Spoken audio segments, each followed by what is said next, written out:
Nah, bagaimana dengan implikasinya terhadap approval rating presiden? Nah, ini ya.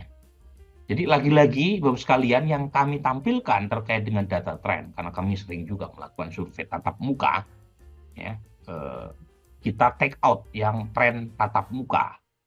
Kalau survei tatap muka, kita menemukan beberapa kali ya, itu approval rating presiden itu di atas 80%. Tetapi dalam survei telepon, kita nggak pernah menemukan approval rating presiden sampai 80%. Paling tinggi 78%. Itu pas sehari sebelum pemilu ya. Ya, sehari sebelum pemilu. Itu paling tinggi ya. Tetapi kalau kita lihat approval rating presiden by phone ya, data trend phone survei itu di survei terakhir kami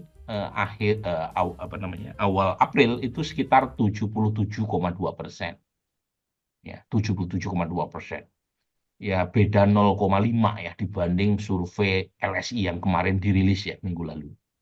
LSI 76,5 atau 76,6% ya. Beda tipis sama LSI. Dalam margin of error.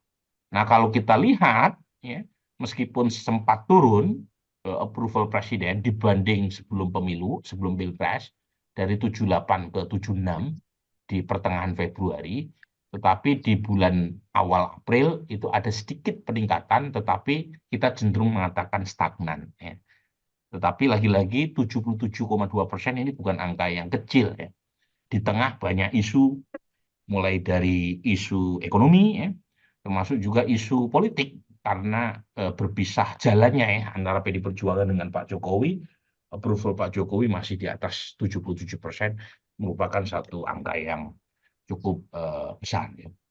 Meskipun lagi-lagi belum sebesar seperti, belum sepulih seperti yang terjadi sebelum Pilpres, tapi minimal tidak turun lagi seperti approval beliau sebelum dua bulan sebelumnya.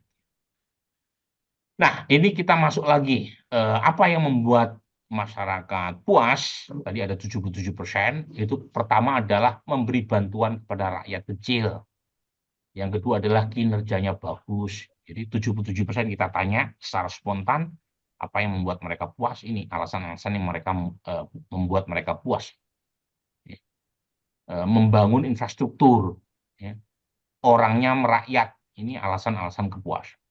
Nah, bagaimana dengan yang menyatakan tidak puas? Ada sekitar 22% kan masyarakat yang menyatakan kurang puas, tidak puas sama sekali. Kita tanya yang menyatakan tidak puas sama sekali, itu satu, harga kebutuhan pokok meningkat. Itu yang paling tinggi. Dua, kurang mampu memimpin. Yang ketiga, kurang berpihak pada rakyat kecil. Empat, bantuan tidak merata. Mungkin mereka nggak dapat bansos, gitu kan, marah gitu kan. Tapi 9,6 dari 22%. Kinerjanya buruk. Ini yang menarik ini ya. Saya terus terang punya kritik keras terhadap presiden sekarang berkaitan dengan isu demokrasi, tetapi nggak muncul di sini. Jadi memang ini ada sih otoriter ya 0,2, tetapi kecil sekali ya. Jadi alasan ketidakpuasan publik menurut masyarakat secara umum memang berbeda ya dengan eh, kalangan kelas menengah ya, kalangan akademisi.